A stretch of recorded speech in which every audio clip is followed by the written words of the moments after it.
LTT ත්‍රස්තවාදීන්ගේ විශාල ප්‍රමාණයේ විදුලි ජනක යන්ත්‍ර 3ක් සහ තවත් උපකරණ තොගයක් කුරුවිල් කුලම් කට්ටු ප්‍රදේශයේදී යුද හමුදාව අත්පත් කරගනු ලැබුවා. පුතුගොඩිරිප්පු අවට විවිධ නිෂ්පාදන සිදු කරන LTTයේ කර්මාන්ත ශාලා රැසක් ආරක්ෂක අංශ අත්පත් කරගෙන සිටින්නේ. ඒත් මේවට විදුලිය ලබා දුන් විදුලි ජනක යන්ත්‍ර සියල්ල රැගෙන යමුණු යුද හමුදාවේ පැමිණීමත් සමග LTTය පලා ගියේ. ප්‍රථම වතාවටයි මේ ආකාරයෙන් වූ විශාල ප්‍රමාණයේ විදුලි ජනක යන්ත්‍ර යුද හමුදාවට හමු වුණේ. මෙවැනි දෑ රැගෙන යාමට තරම් භූමියක් මේ වන විට LTTයට ඉතිරි වී නොමැති බව මේ අනුව ඉතා පැහැදිලි වන කරුණක්. උදෑරන්කට්ටු ප්‍රදේශය LTT ත්‍රස්තවාදීන්ගේ බෝම්බ නිෂ්පාදන කම්මල් ක්‍රියාත්මක කර්මාන්ත පුරයක් ලෙස හැඳින්විය හැකියි. විශේෂයෙන් මෙම කර්මාන්ත ශාලාවලට විදුලිය ලබා දී තිබෙන්නේ මේ ආකාරයෙන් වූ දැවැන්ත විදුලි ජනක යන්ත්‍ර යොදා ගනිමින්. විවිධ වකවානුවන් තුල සටන් විරාම වලට මුවා වෙමින් රාජ්‍ය නොවන සංවිධානවල රහසිගත ආධාර යටතේ LTT ත්‍රස්තවාදීන් මෙම යන්ත්‍ර සූත්‍ර මෙරටට ගෙන්වා ගන්නට ඇති බව මේ අනුව ඉතා පැහැදිලි වන කරුණක්. මේ ආකාරයෙන් විවිධ සංවිධානවල ආධාර උපකාර ඇතිව LTTයේ රහසිගත ජාවාරම් ක්‍රියාත්මක වී තිබෙන්නේ. විශේෂයෙන් උතුරේ ජනතාවට සේවාවන් සැපයීමට රාජ්‍ය නොවන සංවිධානවලට රජය අවසර ලබා දී තිබුණා. ඒත් ඇතැම් රාජ්‍ය නොවන සංවිධාන සිදු කර තිබෙන්නේ ඊට මුවා වෙමින් LTTය සංවර්ධනය කිරීම බව මේ පවතින සාක්ෂි අනුව පැහැදිලි වෙනවා.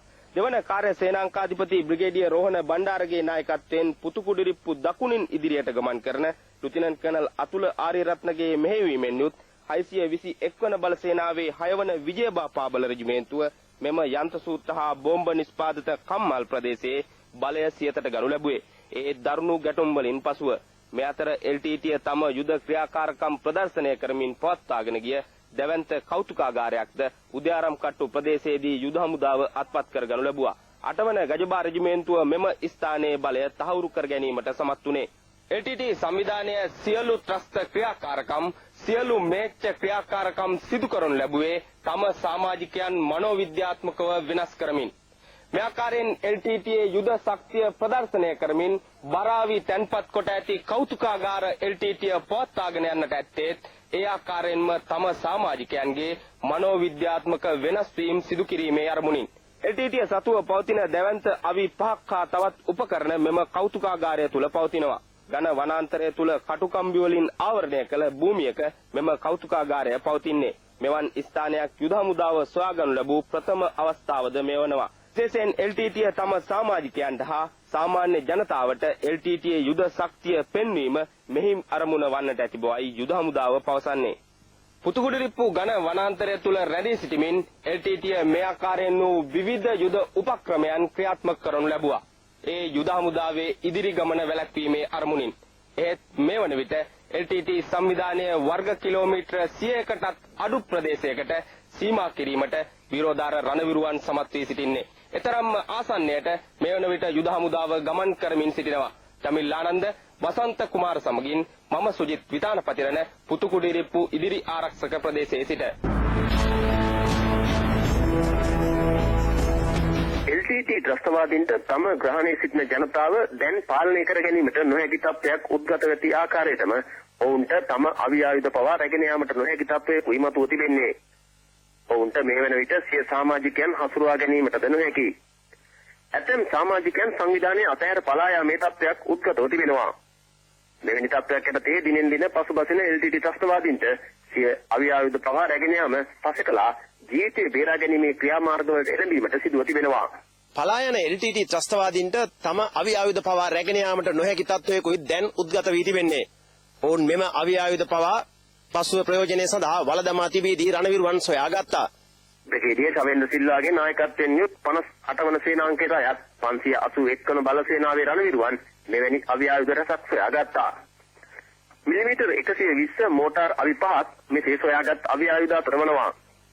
පසුගිය දින කිහිපය පුරාම රණවිරුවන්ට දැඩි ප්‍රහාර එල්ල කර ඇත්තේ මෙම අවි ආයුධ වලින්. ඒ රණවිරුවන්ගේ උපක්‍රමශීලී ප්‍රහාර හමු වේ ත්‍රස්තවාදීන්ට මෙම අවි ආයුධ රැගෙන යාමට අවස්ථාවක් ලැබුණේ නැහැ. මෙම ආයුධ අතර මිලිමීටර් 81 වර්ගයේ මෝටාර් විදින දෙකක් හා මිලිමීටර් 60 වර්ගයේ මෝටාර් විදින කීපයක්ද පවතිනවා.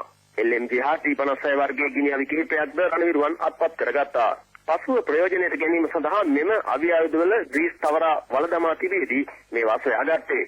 මේ අතර මේජර් ජෙනරාල් ජගත් ඩයස් අනදෙන 57 වන සේනාංකයට අයත් ලුතිනන්ට් කර්නල් සේනක විජේසූරිය අනදෙන 574 වන බල සේනාවේ 8 වන ශ්‍රී ලංකා පාබල හමුදා රණවිරුවන්ද අවි ආයුධ හා වාහන අමතර කොටස් කිහිපයක් සොයාගත්තා. ත්‍රස්තවාදීන් සිය වාහන අලුත් වැඩියා කිරීමේ වැඩපිළිවෙල කිහිපයක්ම මෙම රණවිරුවන් අත්පත් කරගත් ප්‍රදේශයේ පවත්වාගෙන ගොස් තිබෙනවා. එම සියලු මධ්‍යස්ථාන අත්පත් කරගත් රණවිරුවන් ඒ වායේ තිබූ වාහන අමතර කොටස් රැසක්ද සොයාගත්තා. විමංග විජේතුංග වසන්ත බණ්ඩාර සමග මම අනුරාධර කුමර.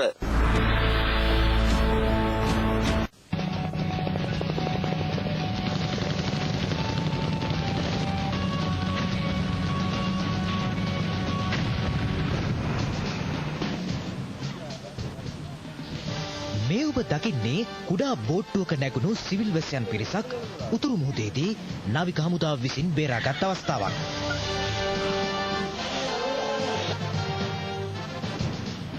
අවස්ථා 3කදී පැමිණි මේ පිරිසට 77 දෙනෙක් අයත්. ත්‍රස්ත ග්‍රහණයෙන් මිදී මේ සිවිල් ජනතාව පැමිණියේ ඊයේ දිනේදී. නාවික හමුදාව ඔවුන්ට අවශ්‍ය ආහාර පාන මෙන්ම ක්ෂණික වෛද්‍ය උපකාරද ලබා දුන්නා. යුද හමුදාවද ගොඩබිම් මාර්ග ඔස්සේ පැමිණෙන සිවිල් වැසියන් පළමුව යොමු කරන්නේ වවුනියාව අවතැන් කඳවුරු වෙතයි. ඉන්පසු ඔවුන්ට රැකවරණය ලබා දීමට පියවර ගන්නවා. ආහාර පාන, සනීපාරක්ෂක පහසුකම් මෙන්ම වෛද්‍ය උපකාරද යුද හමුදාව මෙම අවතැන්ව සිටින සිවිල් ජනතාවට නොඅඩුව ලබා දෙනවා.